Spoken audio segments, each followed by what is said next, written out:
Hi, this is Anthony Zapata, digital marketing strategist slash consultant. Here again to talk to you about some new programs that I learned about or that I used when I was at my at the last company that I worked for. Still working for them now as a consultant, but there were some new programs. There was one of them that I was introduced to when I first got there, and it was called, or it is called, Cardlytics. Um, I'm not going to get in any of these videos. I'm not going to get too crazy technical. That's not really the audience that I'm trying to appeal to. There's so many different things that go into launching a program like a Cardlytics or even a paid search program. Doing it, when you want to do it the right way, or SEO. There's so many little things that you could someone could talk for hours on all the do's and don'ts and what ifs and whatnot. Again, in these videos, I'm just speaking in generalities, things that I've experienced. Trying not to get too technical, trying to get too much in the weeds with some of this stuff, just trying to explain how some of this stuff works and how you need to think about it and how you need to, look at things. So for some of you, these are very basic, and I'm more, I guess, approaching it from, client side. The clients, what do they need to know so they can make better decisions? And a lot of the times it's not the tactical stuff. It's how do I make these decisions? What does it mean? What does SEO really mean? Why does it take so long? Why do I have to spend more money in PPC? Why do I have to be cautious in social? It's understanding and learning these programs that help you make better decisions, and that's really what I'm trying to accomplish here, is help you understand how the process works, understand how all the little pieces kind of flow together. But I may not get into the individual piece and everything that makes that one little piece move.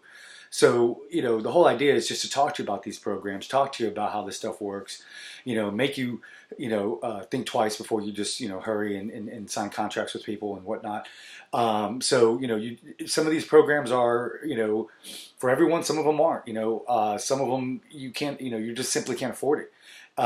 Because there's a lot of data and a lot of information and a lot of things that have gone into play to create these programs that, simply some of the small businesses can't afford them, even if they wanted to, even if they were interested, even if they wanted, until these companies get a little bit more mainstream and develop a process for the smaller businesses. This stuff is really, for your medium, large, really large type companies. So, when it comes to Cardlytics, I'm going to explain my experience with Cardlytics. Is to me, it just made sense to have this kind of a business model. And essentially what Cardlytics is that it offers companies a way to target their customers through their online banking system.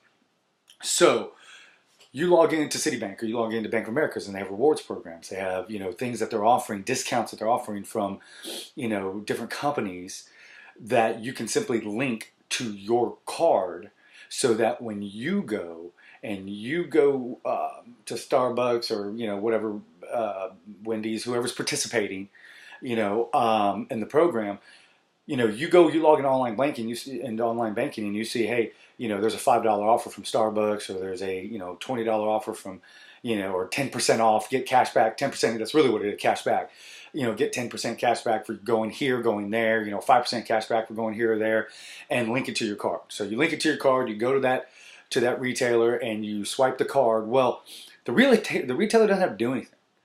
Okay, there's no promo codes to create. There's no discount codes to create. The discount's already on that end, on the banking side.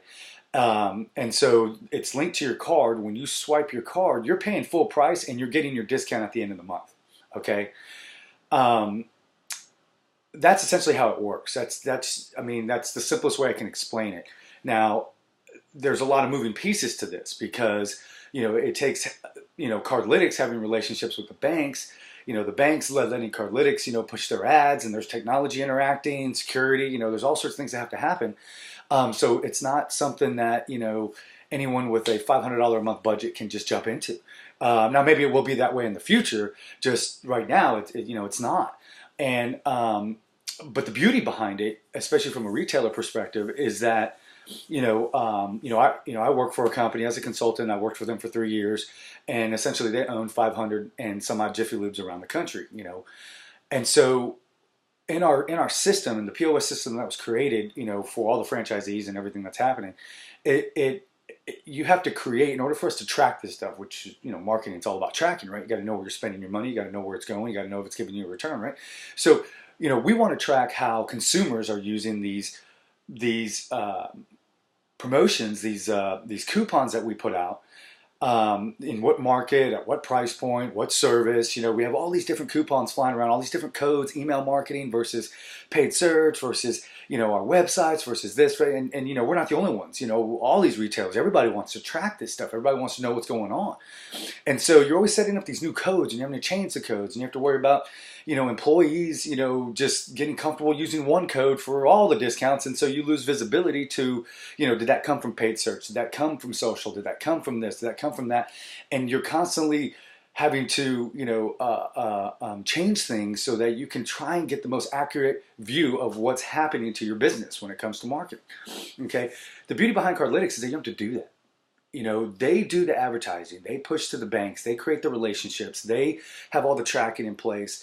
It's basically, you tell them who your audience is, what you're trying to accomplish, who you're going after new customers, you want to go after light to moderate customers. There's different levels because they know that purchases are being made at different institutions that fall into a category. So if maybe have never been to a Jiffy Lube before, but you've gone to, Valvoline, if you've gone to some other place, well, your purchase behavior tells us in a general sense that you use oil change facilities. You don't change it yourself. You go somewhere. So you might be a perfect target for us, even though you've never come to us before. You may be a perfect target for us to give an offer to push an ad up to, so that maybe you'll come in and try us, right? So that's what Cardlytics does, is that it links it all. And so from a marketing perspective, it links it all to your card. We pay a fee to them for the service. And also a fee to cover the discount that we're giving you. Okay, so that's what we're paying. It's a pay-per-performance type of platform, because we have to commit to paying a certain amount of money, that our budget, we have a certain amount of budget that we have to pull from, but we don't pay a dime unless somebody walks in the door and swipes that card. Now, yeah, we are paying for the service, but what I'm saying is that when you look at it from that perspective, yes, we're paying for the service, but we don't pay anything. There could be 1 million ads get pushed out, 500 million ads, doesn't matter. If a customer doesn't walk in the door and swipe their card, well, then that discount obviously is not being used. We're not paying for it. They're not charging us the fees on top. There's a setup fee, obviously, and stuff like that. But, obviously, if you're pushing out 50 grand a month or 100 grand a month or 20 grand a month, whatever it may be, your chances are you're going to get some customers, linking these offers to their credit cards and coming in and using them, obviously. But you have to really look at how, from a retailer perspective, when you're really trying to track things, programs like Cardlytics offer a, no BS sense as to who's walking in the door, okay? It. They swiped their card. They made a purchase. You know it. You may not know the person. You may not know the credit card number. You will know that a transaction occurred on these dates, on these times, whatever. And because it was the swipe of a card of one of your customers, they linked it to the card, or it could be a new customer linked it to the card and they used it. Okay, I don't have to guess. I don't have to create new codes. I don't have to do whatever. It's there. That's the number one problem with how we're trying to track things, or how tracking works, is that, you got to track every medium. And so this particular medium allows us to not have to create promo codes. Our employees don't have to search through a whole laundry list of codes trying to figure out, okay, this one applied to our email campaign. This one applied to a print thing that we did. This one applied.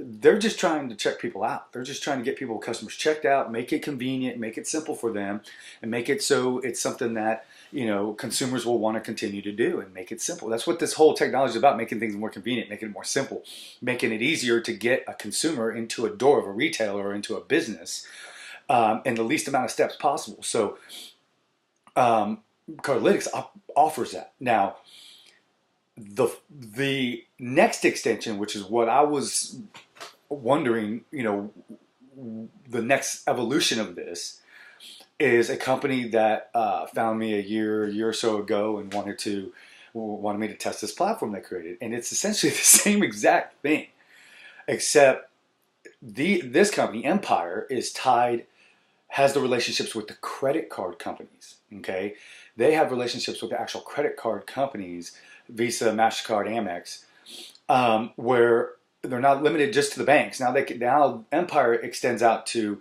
ads on like coupons.com and a bunch of other different publishers and sites that they have relationships with, excuse me, and they're always constantly looking to build relationships, just like Cardlytics is constantly looking to build relationships with banks and financial institutions and so on and so forth.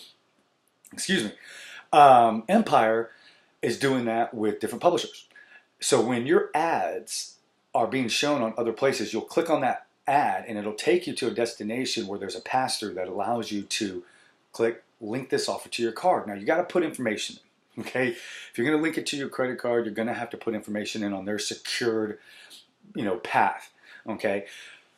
Obviously, because you got to link it. You got to link it to your card. Now, the security, there's benefits to both sides. I can see as a consumer that with Cardlytics, at least you're logged into the banking system. You're within the firewall of the banking system. Now, let's be honest. If the Department of Defense can get hacked, if Target can get hacked, if all these big retailers, billions of dollars in technology and all this stuff, they can get hacked, anyone can get hacked, okay? So once your information, if you do online banking, it doesn't matter. If someone wants to hack into Bank of America, whatever, they're going to do it. Okay, they're going to do it. So, there's things that each financial institution will have, such as being able to get virtual credit card numbers, being able to do whatever, link it to my virtual credit card number. I don't know if that capability exists, if you can link it to a virtual number, not your actual credit card number. But that's something for obviously both these companies to think about. But and it might already be in place. But that's just not something that I've experienced. But anyway, so on the Cardlytics side, I can understand it's more secure, or the consumer may feel more secure that they're within their banking institution. So my information is a little bit more safe when I link these offers to my credit card. Empyr, on the other hand, maybe not as secure. You feel like, okay, well, I'm on coupons.com. Why am I going through a path that's asking me to take my credit card when I was just looking for a coupon? Again, these are new programs. These are just evolving. We are using this. It is a pay-per-performance program. We use Cardlytics and we use Empyr. Empyr we don't invest as heavily in right now because we're still testing the waters. We're still testing all the dynamics that come with it, but it works the same way as Cardlytics from a retailer operations perspective. With the amount of codes and stuff that we push out, we have a ton of codes that our guys have to look through. And we're in a business where, it's not always comfortable for someone to take somebody's mobile device when I just got done changing your oil. My hands may be dirty. I'm just trying to get you checked out, right? So letting me make it simple for you. Let me give you a way to link our offers, our coupons to your credit card so that when you come in, you just have to swipe your card, you go. You pay full price then, but you get your discount at the end of the month. And it makes it easier for us. We check you out faster.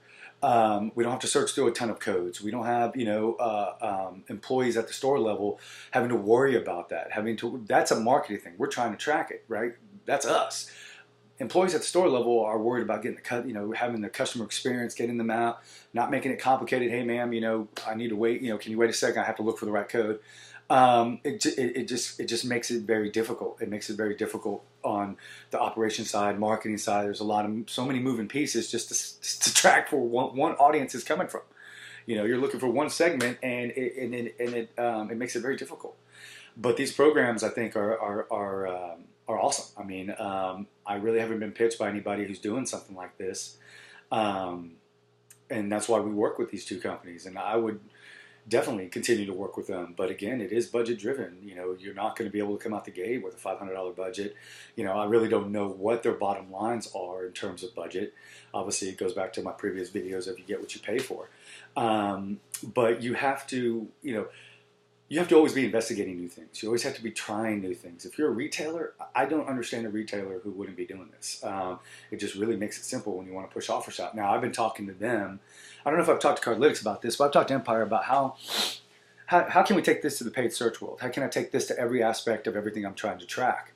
How can if I can offer a print, an option to print, save to wallet, download, save to mobile type of experience on my landing pages, on my website, how can I add a link to credit card button directly from my website as a pass-through? You wouldn't be on any of my clients' sites, I guess. doing the process there. The security would have to be handled on their end, but it'd be a pass through and give people another option and make it easier. Because I know people, I've seen it. I've been in a number of, we all shop, we all see it, all the different stores. Someone's pulling out a printed off coupon for a, that they downloaded online, or they have it on their phone and they're trying to show them, they're trying to scan the phone, they're trying to get the code off the phone.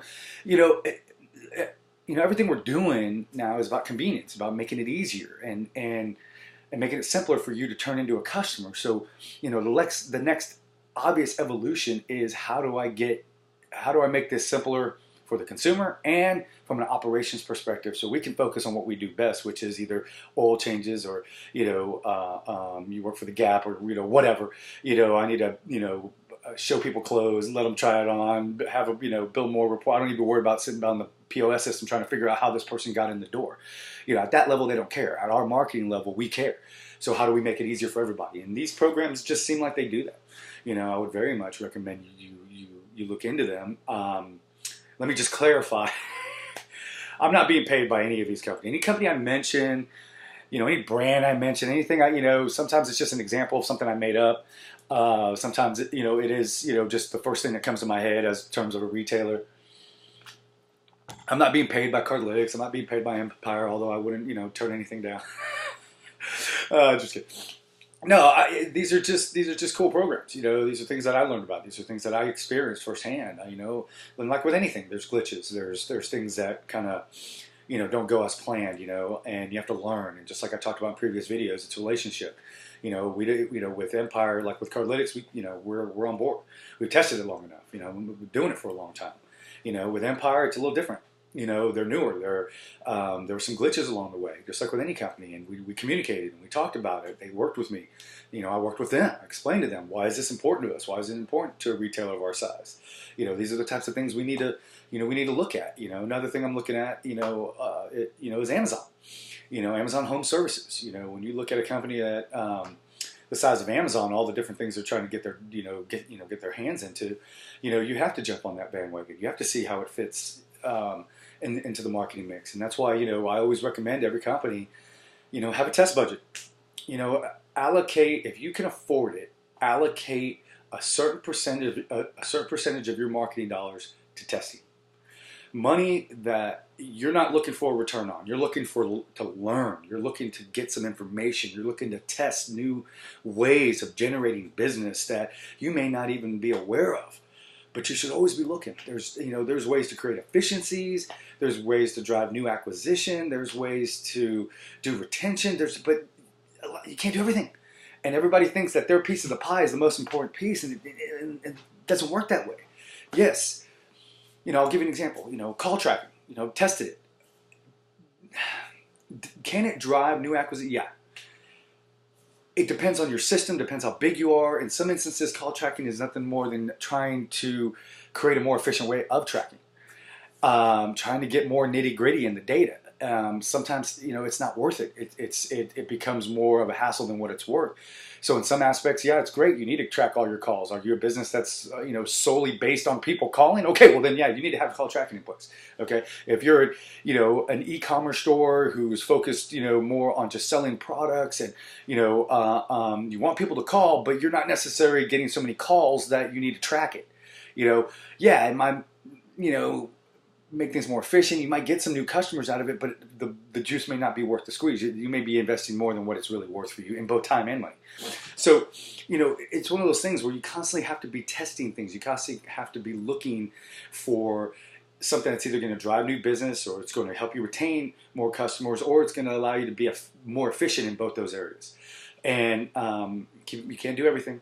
And, with things like Cardlytics and Empyr, Groupon, that's another, program that I have experience in, and it's not all great, because Groupon's, again, it goes back to expectations. Groupon does exactly what they say they're going to do, but if you don't understand it, if you don't understand what you're buying into, then yeah, it could turn into a big pain in the ass. It could turn into a rough decision.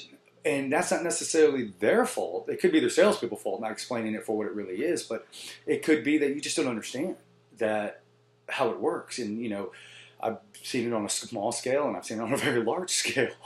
And it's one of those things. You got to weigh the positives and the negatives, the pros and the cons. Will you drive new business through Groupon? Yeah, yeah. Are you paying for it? Yeah, yeah. You're paying a big discount to get those new customers in the door, and you better focus on those customers when they walk in the door, because you need the repeat business to make up for the percentage that you gave up for the Groupon. It is a pay-per-performance platform.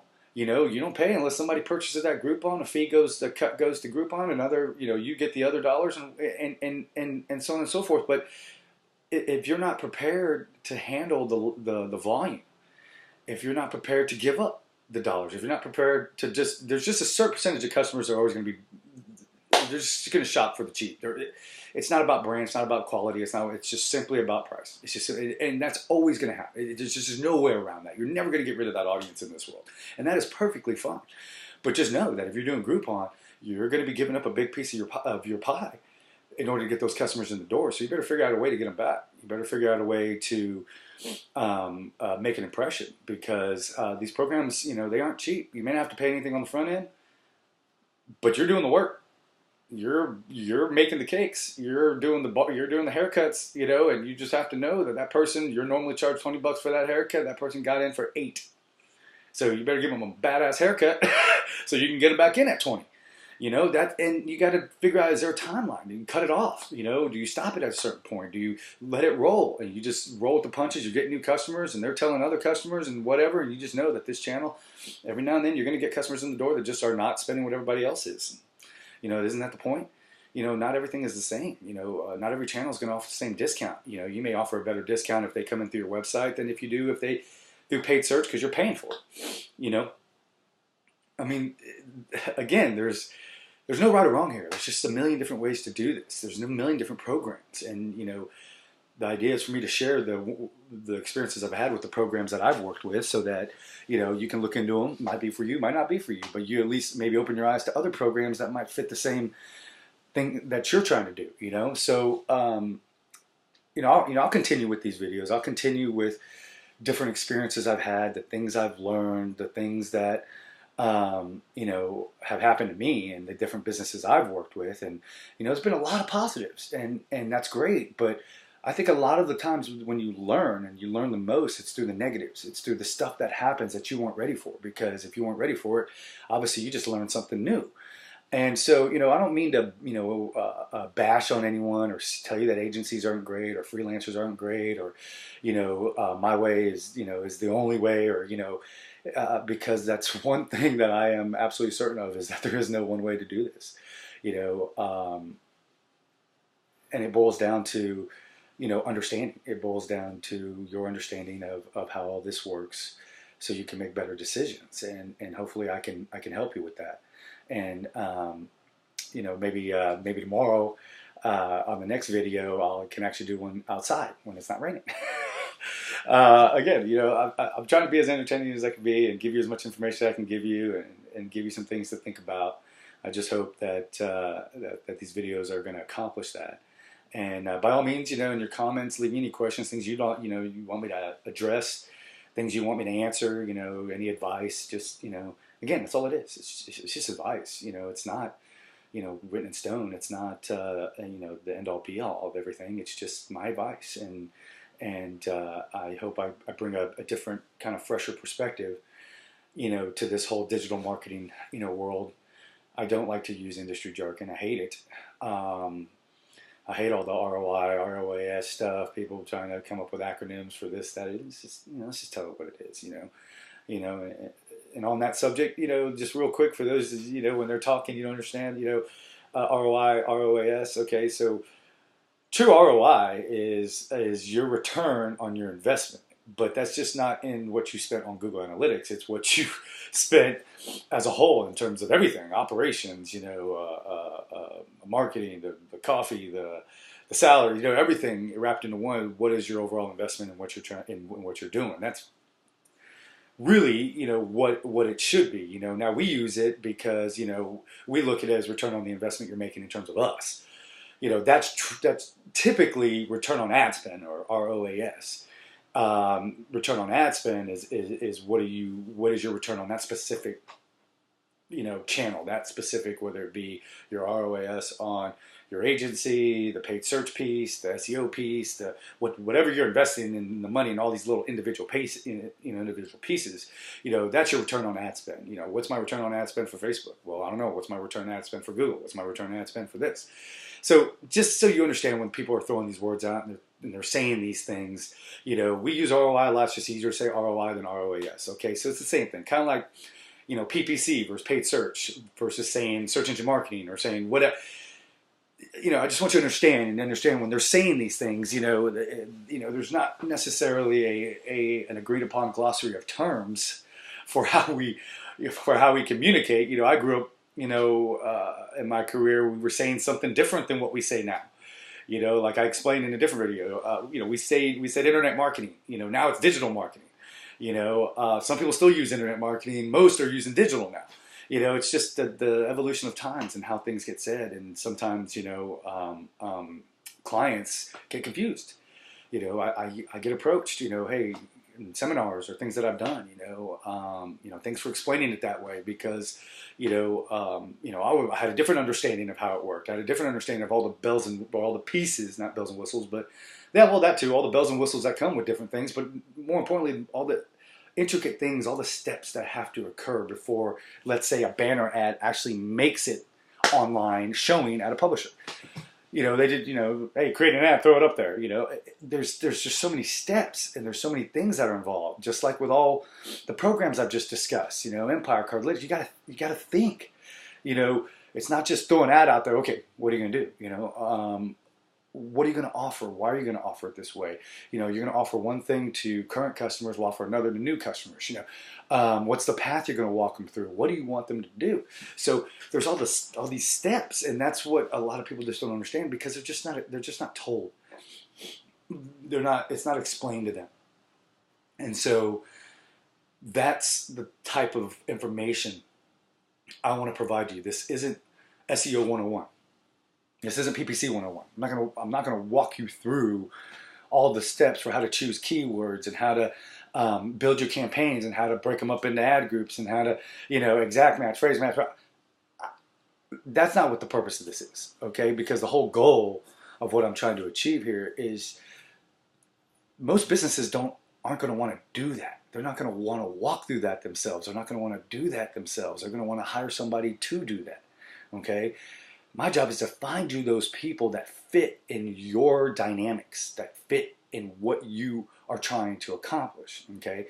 So this isn't going to be those, hey, go to step one, do this, go to step, there's a million videos that'll teach you how to do that, okay? Go watch those.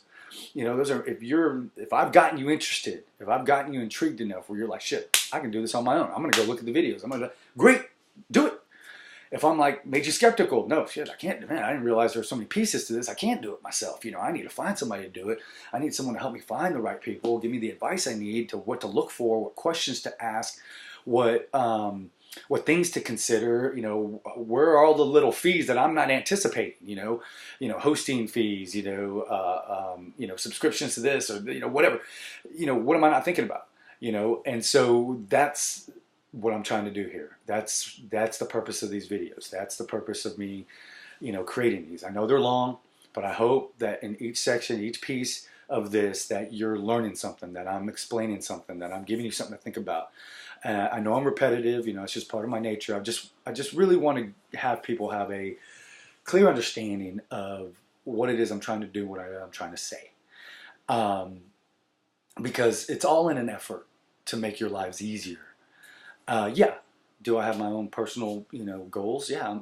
I'd like to make, just like in marketing, in life, you might try to create ways of driving revenue from different channels, from different things. I don't want to put all my eggs in one bucket and go sit in an office and just focus on one business. I want to help a lot of different businesses. I want to create my own.